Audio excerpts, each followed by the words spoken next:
નમસ્કાર, આપની સાથે હું છું પાયલ. સ્ક્રીન પર તમને વરિષ્ઠ પત્રકાર નરેશભાઈ ઠક્કર દેખાતા હશે. આદિવાસી પોલિટિક્સ પર ખૂબ બધી ચર્ચાઓ કરી છે. આજનો દિવસ એ ખૂબ મહત્વનો ગુજરાતની રાજનીતિ માટે અને ચૈતર વસાવાના ભવિષ્ય માટે પણ હતો. ચુકાદો આવી ગયો છે, હાઈકોર્ટમાં ચુકાદો છે અને સ્ટે નથી મળ્યો એમને જે સજા હતી એના ઉપર, સાથે જામીન પણ નથી મળ્યા. હવે શું થવાનું છે, ચૈતર વસાવાનું ભવિષ્ય અને હવે આગળની રાજનીતિ એ વિસ્તારની અને સાથે જ આમ આદમી પાર્ટીનું ભવિષ્ય, આ બધા જ વિષય પર વાત કરીશું. સર, આપનું ખૂબ ખૂબ સ્વાગત છે પહેલા જમાવટ પર. અને સર, પહેલો સવાલ જ એ છે કે બધાને એવું હતું કે 24 તારીખે બધું ક્લિયર થઈ જશે કે ચૈતર વસાવા કઈ દિશા તરફ, એમનું ભવિષ્ય કઈ દિશા તરફ.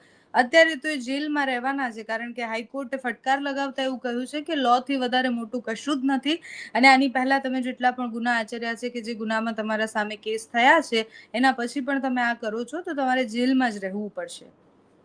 નમસ્કાર બેન. પાયલબેન, બે વસ્તુ છે. એક તરફ ચૈતર વસાવાની કોર્ટ સાથેની કામગીરી ચાલી રહી છે. નામદાર હાઈકોર્ટે જે કંઈ જજમેન્ટ આપ્યું છે, જે પણ નિર્ણય કર્યો છે, હવે ચૈતર વસાવા પાસે એક જ વિકલ્પ રહે છે અને તે હાઈકોર્ટની ઉપરની એની અંદર અપીલ કરવી, એન્ટર થવું અને પ્રોસેસ માટેની પ્રક્રિયા કરવી, લીગલ પ્રોસિજર કરવી. નામદાર કોર્ટે કીધું છે કે ભાઈ તમે કાયદાથી પર નથી, એમને એ સ્ટે નથી મળ્યો, એમને સજા પણ નથી સુનાવી, એટલે આગળ જે સજા છે એ કન્ટિન્યુ રહ્યું છે. પણ આ એક રાજનૈતિક મામલો પણ છે, એટલે રાજનીતિ પણ ચાલે છે, બીજી બાજુ કાયદાકીય પ્રક્રિયા પણ સ્વતંત્ર રીતે ચાલે છે અને કાયદાના આધીન ચાલે છે. ચૈતર વસાવા તરફથી પણ રજૂઆતો થાય છે, નામદાર સરકાર તરફથી જે કંઈ હોય એમની બી રજૂઆતો થાય છે અને આખી હિસ્ટ્રી છે. ચૈતર વસાવાની હિસ્ટ્રી રજૂ કરી અને સરકાર એવું પ્રતિપાદિત કરે છે કોર્ટ, નામદાર કોર્ટની સમક્ષ કે ભાઈ આ જે કંઈ થઈ રહ્યું છે યોગ્ય નથી અને અમને જામીન આપવા પણ યોગ્ય નથી, એમની સજાને એ પણ અનિવાર્ય નથી. આ કાયદાકીય પ્રક્રિયાની અંદર અત્યારે તો ચૈતર વસાવા માટે આગે બઢો, આગલી કોર્ટમાં જાઓ, આગળ એમની રજૂઆત કરો, હાઈકોર્ટ પછીના જે કંઈ સ્ટેપ્સ છે એ કરશે. કારણ કે હમણાં જ તાજેતરમાં જ આ બધી પરિસ્થિતિથી જ્ઞાત એવા આપના સર્વે સર્વા એવા કેજરીવાલ, ભગવત માન અને એ લોકો પણ આવ્યા, મળ્યા અને એમની જો ચર્ચા વિચારણા થઈ હશે એમાં બહુ સ્પષ્ટ હશે કે નામદાર હાઈકોર્ટ જો જામીન નથી આપતી અથવા તો કોઈ એની એ નથી થતું તો આગળ શું કરવું. એટલે ચૈતર વસાવાને કોઈ પણ રીતે ન તો સરકાર, ભારતીય જનતા પાર્ટીની સરકાર એવું ઈચ્છે છે કે એને ઘેરે બેસાડી દેવો, એને જે પ્રક્રિયા ચાલી રહી છે એને ધારાસભ્ય પદેથી દૂર કરવાની પ્રક્રિયા પણ એને જજમેન્ટ નથી એ કરી આપ્યું. અધ્યક્ષ શ્રી, આપણે વિધાનસભા અધ્યક્ષની કોર્ટની અંદર એ રજૂઆત થયેલી છે. આ બાજુ કાયદાકીય પ્રક્રિયાઓ ચાલુ છે. હવે અત્યારના સંજોગોમાં કે હવે 2027 પાછળ વિધાનસભા છે અને વિધાનસભા સુધી આ કેસ ખેંચાય એવું અત્યારે તો સ્પષ્ટ દેખાઈ રહ્યું છે. પણ તે પહેલા બી એક સુપ્રીમ કોર્ટનો દરવાજો છે, ત્યાં જશે એ પણ નક્કી છે. કારણ કે જો ભારતીય જનતા પાર્ટીમાં જોડાવાનો હોત તો ચૈતર વસાવાએ બધું સેટ કરીને કરી લીધું હોત. પણ ચૈતર વસાવા હજુ અડગ છે એવું દેખાઈ રહ્યું છે. રાજકીય ગલિયારામાં પણ એવું છે. ભાજપ એવું ઈચ્છતું હશે, બહુ સ્વાભાવિક છે. થોડુંક સારા સંબંધોનું એ પણ થાય છે, માર્કેટમાં દેખાડો પણ થાય છે. પણ ભારતીય જનતા પાર્ટી બી એટલી સરળતાથી આ વાતને સ્વીકારી લે એ સ્થિતિમાં નથી. કારણ કે એને બી ખબર છે આખી આદિવાસી પટ્ટીનું રાજનીતિનો પ્રશ્ન છે અને ભારતીય જનતા પાર્ટી અત્યારે કેન્દ્ર અને રાજ્યમાં સત્તા પર છે અને મજબૂત છે, સશક્ત છે. એ જે કંઈ ઈચ્છે એ કરી શકે એવી સ્થિતિમાં છે. ચૈતર વસાવા કેટલાક કાયદાકીય ગૂંચવણોમાં એમાં ફસાયેલા છે, એટલે એને પણ ધીરજ ધરવી પડે એવું છે, લડત આપવી પડે એવું છે અને લડત આપી રહ્યા છે અને આપશે. બહાર એવું કદાચ બધાને અનુમાન કરવાની પ્રેરણા મળે છે કે ભાઈ હવે થાકશે, હારશે, પણ હારેલો થાકેલા હોય એવું લાગતું નથી. બહુ ટૂંક સમયમાં જ આપણને ખબર પડશે કે એને જે સમય મર્યાદા મળી છે નામદાર હાઈકોર્ટ તરફથી, તો એ દરમિયાન એને આગળ પ્રક્રિયા કરવી પડશે. પણ અત્યારે તો એટલું સ્પષ્ટ થઈ ગયું કે ગુજરાતની રાજનીતિની અંદર આપના દેડિયાપાડાના ધારાસભ્ય ચૈતર વસાવાને મુક્તિ મળી નથી, જામીન મળ્યા નથી, એ સક્રિય થઈ શકશે નહીં. પણ આ નિષ્ક્રિય રહીને પણ એનું આખું જે કુટુંબ છે પાયલબેન, એ તો રાજનીતિમાં સક્રિય રહ્યું છે. કારણ કે એવું છે, આજે નહીં કાલે નહીં છોડે. સુપ્રીમ કોર્ટ તો છે જ. સુપ્રીમ કોર્ટમાં એ લોકોને આપના તમામ નેતાઓને, ચૈતર વસાવાના ફેમિલીને પણ એવી અપેક્ષા હશે સ્વાભાવિક છે હોય કે ઉપર રજૂઆત કરશું, વધારે શાનદાર રજૂઆત થાય. ગુજરાત છે, ગુજરાત કક્ષાની એ છે, તો ત્યાં કદાચ એમને ન્યાય ના પણ મળે. અને ન્યાયની અપેક્ષા માટે સ્ટેપ બાય સ્ટેપ બધે જ લડવાનું એ સ્વાભાવિક ન્યાયિક પ્રક્રિયાનો એક ભાગ છે. અને એ ન્યાયિક પ્રક્રિયાનો ભાગનો એ લાભ લેશે અને એ ચાલશે. એટલે અત્યારે ગુજરાતની રાજનીતિમાં ચૈતર વસાવા ક્યાં, તો કે અત્યારે એ આપમાં જ છે, આપમાં જ રહેશે ને આપમાં રહીને લડશે. એ ધારાસભ્ય પદેથી ગેરકાનૂની એ ઠરી જાય તો આગળ આવે ને. જજમેન્ટ પણ એવું નથી આપ્યું કે ભાઈ એ એમને ગેરલાયક ઠેરવા, કારણ કે એ બી એક અગત્યનું છે. માની લો કે અહીંયા ગેરલાયક ઠેરવી દે અને પછી એની સામે નામદાર સુપ્રીમ કોર્ટમાં જાય અને કોઈ જજમેન્ટ આવે, કેસ કેટલો મજબૂત છે એ તો ભાજપને બી ખબર છે અને આપના વકીલોને પણ ખબર છે. અને એટલે જ એવું છે કે લડાઈ ચાલુ રહેશે. આગે લડના હૈ, आगे जाना है, हार जीत देखी जाएगी. પણ અત્યારે અનિર્ણાયક પરિસ્થિતિની અંદર ડેડિયાપાડા, નર્મદા અને ભરૂચ જિલ્લાની રાજનીતિમાં Chaitar Vasava as it is છે. ના ઘર છે ના ઘાટ છે, પણ છે તો સક્રિય કાનૂની યુદ્ધમાં એ પ્રિપેર્ડ છે અને આગળ વધશે. સર, આમાં કાનૂની યુદ્ધમાં એટલે કેટલો લાંબા સમય જેલમાં રહીને બધું જ ઠીક છે, સુપ્રીમ કોર્ટમાં જશે ને ત્યાં પડકાર આપશે અને બધું, પણ આમાં ચૈતર વસાવાને કેટલો ફાયદો? એટલે એક નુકસાન ખરી કે એ પોતાના વિસ્તારથી દૂર છે, જેલમાં છે, એટલે રાજનીતિક રીતના એ નિષ્ક્રિય છે, પણ ચૈતર વસાવાને ડાયરેક્ટ ઇનડાયરેક્ટ કેટલો ફાયદો આનાથી? આ જેલવાસ જેટલો લાંબો એટલો વધારે ફાયદો દેખાઈ રહ્યો છે. દરેક ઘટનાના બે પાસા હોય છે, એક પોઝિટિવ અને એક નેગેટિવ. નેગેટિવમાં એવું છે કે ચૈતર વસાવા ડેડિયાપાડા અને એ વિસ્તારની અંદર સક્રિય રાજનીતિમાં ભાગ નથી લઈ શકતા, એ એને ગેરફાયદો છે. બીજી બાજુ એક ફાયદો એવો છે કે એ સક્રિય રહી અને જે આદિવાસીઓનું કામ કરી શકતા હતા, એમનો જે ન્યાય અપાવવાનું એ કરી શકતા હતા, તો એ તો બધું ભારતીય જનતા પાર્ટીની સરકાર પર ડિપેન્ડ હતું. હા, એ બોલી શકતા હતા, એ ઇન્ટરવ્યુ આપી શકતા હતા, લોકોના પ્રશ્નો સાંભળી શકતા હતા, આંદોલન કરી શકતા હતા, પણ એનું પરિણામ શું આવતું હતું? તો બીજી બાજુ એક વસ્તુ એવું છે કે કોર્ટ એમાં છે, જેલમાં છે, અને જેલમાં રહીને એક સહાનુભૂતિનું મોજું પણ એમના તરફ વાળી શકે છે.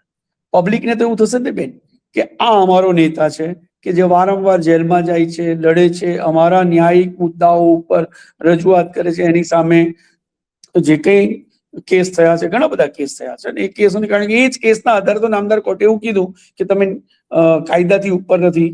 અને એ લડત આપવા માટેની જે એની મનોવૃત્તિ છે, એનો સંઘર્ષ કરવાનો, ઘર્ષણમાં ઉતરવાની જે તૈયારીઓ છે, એ પણ પ્રચાર કર્યા વિના પણ પ્રજાના માનમાં, હૃદયમાં સ્થાપિત થવાની આ એક એની એ પણ હોઈ શકે ને. કારણ કે એનાથી બી તમે જોઈ શકે, આખું દેશ જાણે છે, ગુજરાત જાણે છે કે જેલમાં રહેલા ઘણી બધી ઘટનાઓમાં સંડોવાયેલા, ગુનાહિત કૃત્યોમાં પકડાયેલા, એમના પર આક્ષેપ હોય, ગુનાઓ મુકાયેલા હોય, એમને આરોપીઓ હોય, એ બધા પણ જેલમાં રહ્યા પણ જીતી શકે છે બેન. તો અનિવાર્ય નથી કે પ્રજાની વચ્ચે જઈને જ રજૂઆતો કરીને કોઈ પણ ધારાસભ્ય હોય કે ચૈત્ર વસાવા કે કોઈને એને ફાયદો થાય. જેલમાં રહીને પણ બી હીરો બની શકે છે. અને જુઓ, ગુજરાતની રાજનીતિ છે તો એમાં ચૈતર વસાવાને step by step Bharatiya Janata પાર્ટીના જે કંઈ કેસો ને થયા છે, એને સરકાર એટલે કે કાયદાનો ભંગ કરવાને બદલે કારણે થયા છે, તો એ કેસને એને કારણે ધીરે ધીરે એની લોકપ્રિયતામાં વૃદ્ધિ થતી જાય છે, એનો એ ટીઆરપી વધતી જાય છે બેન. એને પ્રજાના મનસમાં છે, એને મળી છે. સ્થાનિક સ્વરાજ્યની સંસ્થાઓમાં ચૈતર વસાવાને જીત કેમ મળી? શું એની આગળ કેસ નતા થયા? એની પહેલા એને જેલમાં નહોતું જવું પડ્યું? પણ એ બધું થતા થતા જો તમે માર્કિંગ કર્યું હોય તો આ બધી ઘટનાઓ પછી દિવસે દિવસે ચૈતર વસાવા આ વિસ્તારની અંદર પ્રજાના હૃદયની અંદર સ્થાન મેળવતો ગયો છે. અને એટલે જ સૂત્ર આવ્યું હતું કે ચાલશે તો ચૈતર જ. અને આજની તારીખે પણ એ સૂત્રને અનુરૂપ જ માર્કેટ માટે પ્રજાના એ માનસની અંદર જો ચાલી રહ્યું હોય, રાજનીતિમાં જો કોઈ આ પટ્ટી પર ચાલી રહ્યું હોય તો એ ચૈતર જ છે. કોણ નથી આવ્યું બેન? ડેડિયાપાડા વિસ્તારમાં સ્ટેચ્યુ ઓફ યુનિટીમાં માનનીય વડાપ્રધાન શ્રી આવ્યા, માનનીય નાયબ મુખ્યમંત્રી શ્રી આવ્યા, મુખ્યમંત્રી શ્રીના આખી ફોજ કામ કરે છે એ વિસ્તારમાં. એમની સામે મનસુખભાઈ વસાવાએ પણ કમર કસી છે, એ પણ જાય છે, આમને સામને થાય છે, બધું પણ છતાં પણ લોકમાનસની અંદર વિક્ટિમ એક શિકાર બન્યાના એની અંદર પ્રજાના માનસમાં એવું છે કે ભાઈ અમારા લીધે, અમારા કારણે, અમારા માટે ચૈતર વસાવા સજા ભોગવી રહ્યા છે. અને જ્યાં સુધી પ્રજાના હૃદયની અંદર, માનસની અંદર, દિમાગની અંદર આ છાપ અકબંધ રહેશે ત્યાં સુધી એ ચૈતર વસાવા જેલમાં હોય કે બહાર હોય, એ ઓલવેઝ ક્રેડિટ એના ખાતામાં જ છે. ફાયદો એને જ થવાનો છે, ચૈતર વસાવાને, અને એ બધા જોઈ પણ રહ્યા છે. જી સર, આમ જોઈએ તો ચૈતર વસાવા કેટલું ટકી શકે, આ બહુ મોટો પ્રશ્ન હોય, કારણ કે જેલમાં જાય પછી જેલવાસ ને બધું નીકળી જાય, પણ જે મુદ્દાની વાત છે, ચૈતર વસાવા પહેલા દિવસથી બલિસ્તાન માટે રહ્યા છે. એ આમ આદમી પાર્ટીમાં હોય કે બીટીપીમાં કે પછી ક્યાંય પણ હોય, એમનો મુદ્દો બહુ પહેલાથી ક્લિયર હતો કે અમને હવે અમારું અલગ બલિસ્તાન જોઈએ છે. ભારતીય જનતા પાર્ટી કન્વિન્સ કરવામાં ક્યાં ટૂંકી પડી રહી છે, કે પછી ચૈતર વસાવા કેટલું ટકી શકે, એમનો મુદ્દો એનો એ જળવાઈ રહેશે જેલની બહાર આવ્યા પછી પણ? બેન, બહુ અગત્યની વાત તો એ જ છે કે જેલની બહાર આવ્યા પછી પણ બહાર ક્યારે આવશે. એમની પાસે હવે એક જ ક્ષિતિજ ખુલ્લી રહી છે, અને સુપ્રીમ કોર્ટની છે. ત્યાં જઈને જીતે અથવા તો એમને સ્વીકાર કરે, જામીન મળે, પછી લીગલ પ્રોસેસ તો બહુ લાંબી ચાલવાની છે. એમની જે સુનાવણીઓ થશે કે બધું થશે, પણ જામીન મળે તો 50-50 જેવું સ્થિતિમાં મુકાય. પણ એ ટકી એટલા માટે કારણ કે એમની પાસે, મેં કીધું ને કે રાજકીય ક્ષિતિ છે, તમને કયો બહુ લાંબા ગાળાનો ફાયદો છે એ રાજકારણી વિચારતો હોય છે. ટૂંકી નીતિના રાજનીતિજ્ઞ પણ હોય છે કે ભાઈ આજે આ છે, માની લો કે પશ્ચિમ બંગાળ હોય, એના હોય તો એ બધા બદલાઈ ગયા. આપના પણ વિચારો ને, કેટલા સાંસદો બદલાયા અને ભારતીય જનતા પાર્ટીમાં જોડાઈ ગયા. કેન્દ્ર કક્ષાએ પણ ઘણા બધા સાંસદો પાર્ટી છોડી રહ્યા છે, બદલાઈ રહ્યા છે. પણ ચૈતર વસાવાના મગજમાં શું છે, તો એ ધીરે ધીરે સ્પષ્ટ થઈ રહ્યું છે કે એ લડાકુ છે, એને લડવું છે, એને આદિવાસી જાતિ જ્ઞાતિના આખા એના આ વિસ્તારના એના તરીકે સ્થાપિત થવું છે. બરાબર છે. જેવી રીતે પહેલા સમયની અંદર છોટુભાઈ વસાવા હતા આદિવાસી મસીહા તરીકે, તો એ કરવા માટે એને લડત તો આપવી જ પડશે, અને લડત આપતા જ જાય છે. એની પાસે બે જગ્યા છે. એક, તરત પક્ષાંતર કરીને ભારતીય જનતા પાર્ટીમાં આવીને હીરો બની જવું ને સત્તા ભોગવી લેવી, અને બીજો રસ્તો છે સંઘર્ષના માર્ગે જઈને લાંબી રાજકીય કારકિર્દીનું ઘડતર કરવું. અત્યારે જે પણ કઈ દેખાઈ રહ્યું એક જ સવાલ વચ્ચે, તમે જે કીધું ને કે છોટુ વસાવા બનીને, એટલે બધા એવું જ માને છે ચૈત્ર વસાવા જ્યારથી આપમાં જોડાયા, કે જે રીતના લડે છે, કે જે રીતના મુદ્દા મૂકે છે, બધા એવું કહે છે કે આ છોટુ વસાવા 2.0 છે. પણ આપણે છોટુ વસાવાને પણ જોયા છે, અને અત્યારે ચૈતર વસાવાને પણ જોઈ રહ્યા છીએ. બેન, છોટુભાઈ વસાવા વખતે ચીમનભાઈ પટેલ અને એની સરકાર, ભાજપ પણ હતી, પણ એ હતી તે વખતે મોદી સાહેબ બહુ બધો મુખ્યમંત્રી હતા. ત્યાર પછી હવે કેન્દ્ર કક્ષા ગયા છે. અત્યારે રાજ્ય અને કેન્દ્રની રાજનીતિમાં ભારતીય જનતા પાર્ટીનો સર્વત્ર જય જયકાર છે. એટલે છોટુ વસાવા કરતા ચૈતર વસાવા માટે ટફ માર્ક છે.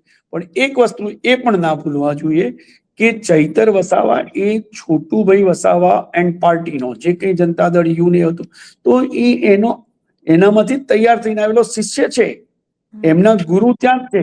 જે અનુભવો, જે કઈ જ્ઞાન મળ્યું છે, જે કઈ એને અભ્યાસ કર્યો છે, જે કઈ પ્રજાની વચ્ચે જવાનો એને મોકો મળ્યો છે, એ છોટુભાઈની સાથે રહીને જ મળ્યો છે. અત્યારે સમય ઘણો લાંબો વીતી ગયો છે, એટલે છોટુભાઈ, મહેશ ને આખા પરિવારનું જે અસર આદિવાસીઓ પર હતું એ લગભગ હવે ક્ષીણ થતું ગયું છે. ધીરે ધીરે નૈવત જેવું થઈ ગયું છે. એ લોકો જીતી નથી શકતા.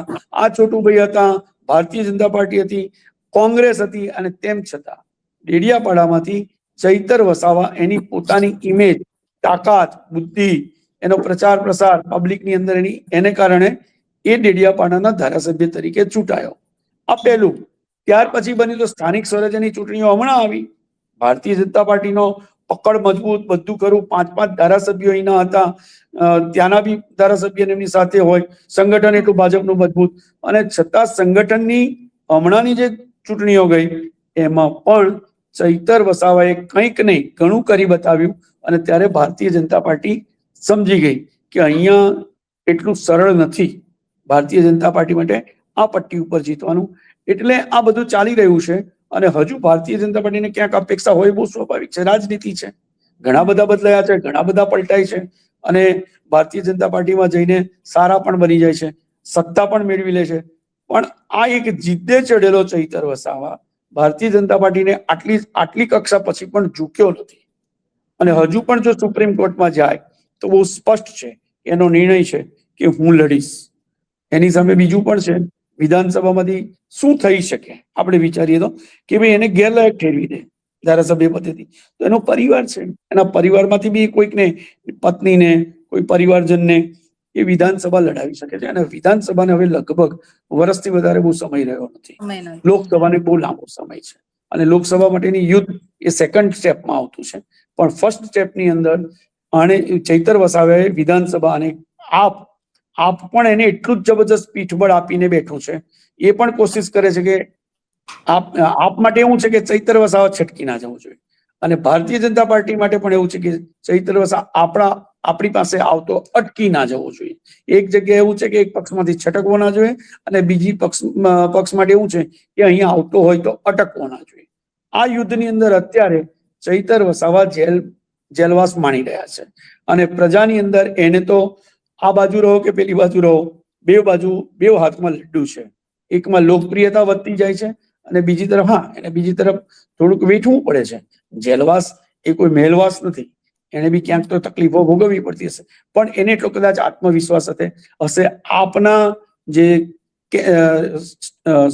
કેન્દ્ર કક્ષાના નેતાઓ છે તેની પર પણ અને પ્રજા પર પણ, અને એ રીતે આ યુદ્ધ અત્યારે ચાલી રહ્યું છે. સર, એક છેલ્લો સવાલ છે ને, એકદમ સંક્ષિપ્તમાં એ સમજવું છે કે આપણે જ્યારે ચૈત્ર વસાવાની વાત કરીએ એટલે આપણે રાજનીતિની વાત કરીએ અને આ કેસ થયો એની પાછળની રાજનીતિ ને બધું જ બહુ જ બધા નેતાઓ પર કેસ થયેલા છે. એટલે એવું નથી કે ચૈત્ર વસાવા કઈ પહેલી વાર જેલમાં ગયા છે, બહુ બધા નેતાઓ પર કેસ થયા છે, જેલ પણ ગયા હશે. પણ બધા જ કેસને એ રીતના જોવું અને બધાને એ ત્રાજવે તોલવું એ મતલબ જરૂરી જ લાગે છે, કારણ કે ચૈત્ર વસાવા પર આટલા બધા કેસ થયા છે. બધા જ કેસ તો પોલિટિકલ હોય એવું પણ ના હોય. જરૂરી નથી કે બધા કેસ પોલિટિકલ હોય, પણ શક્ય પણ છે ને કે દરેક કેસની પાછળ કંઈક ને કંઈક કોઈક પોલિટિક્સ પણ કારણભૂત બન્યું હોય. તમે જુઓ ને, આપની અંદર માત્ર ચૈતર વસાવા કેમ, તમે વિચાર કરો, એના કક્ષાએ દિલ્હી કક્ષાએથી કેજરીવાલ પર પણ કેસ થયા, ઈડી ને આ ને તે, મનીષ સિસોદિયા પણ ગયા. આપના કયા નેતાને જેલવાસ નથી થયો? અને આપના એમાંથી જેલવાસમાંથી ડરેલા કેટલા? હા, બીજા કેટલાક છે કે જેલવાસ પહેલા જ એ લોકોએ પક્ષાંતર કરી લીધું, ભાજપમાં જોડે કે એ વાત જુદી છે. અને એ માત્ર આપવા નથી, કોંગ્રેસમાં બી ઘણા બધા છે. પણ અત્યારે જયારે આપણે ગુજરાતમાં વાત કરતા હોઈએ, ચૈતર વસાવાની વાત કરતા હોય તો એવું છે, પાછળ હિસ્ટ્રી છે. એ બી એવું કહેતો ને, કેજરીવાલ પણ આવ્યા તો એવું કીધું હશે ને કે ભાઈ હું આટલું જઈ આવ્યો, આટલું કર્યો, પણ તું ધીરજ ધર, જો તું ટકી ગયો તો જીત અને સફળ કારકિર્દી તારા માટે કાગડોળે રાહ જોઈને બેઠી છે. પણ એના માટે તારે સમય પસાર કરવાનો છે. અને માની લીધું હોય ચૈત્ર વસાવાએ કે હા, હું લડી લઈશ. બધું પરિવર્તન આવી રહ્યું છે બેન. હવે રાજકીય પરિવર્તન ગુજરાતમાં, કેન્દ્રમાં, બધા તમામ રાજ્યોમાં ક્યાંક ને ક્યાંક પ્રવાહી હવે છે. રાજકીય પ્રવાહ બહુ જ એના વાળો થઈ ગયો છે કે ક્યાં ડાબી બાજુ, જમણી બાજુ, ક્યારે કઈ તરફ ફેરવાય કે કહેવાય નહીં.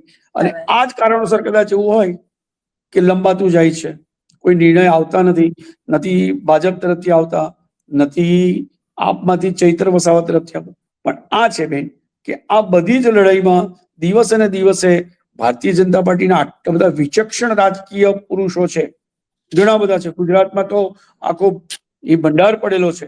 પણ એ વિચારતા હશે ને, એમને ખબર છે કે આ ક્યાંક ને ક્યાંક આ વ્યક્તિ ગાંઠતો નથી, હાર સ્વીકારતો નથી, યુદ્ધના મેદાનમાં હંમેશા ઉભો રહે છે. અને પ્રજા પણ આ જોઈ રહી છે કે આ લડત આપે છે. એટલે ફાયદો છેલ્લે જ્યારે પણ જુઓ, જે પણ કોઈ કિસ્સો બન્યો, જે પણ કોઈ ઘટના બની, એ બધાની અંદર છેલ્લે કાયદાકીય કદાચ જીત નથી મળી એને, પણ પ્રજાના માનસની અંદર, જનમાનસની અંદર એ લોકપ્રિય નેતા તરીકે દિવસે દિવસે પ્રતિપાદિત, સ્થાપિત થતો ગયો છે. એ પણ સત્ય છે.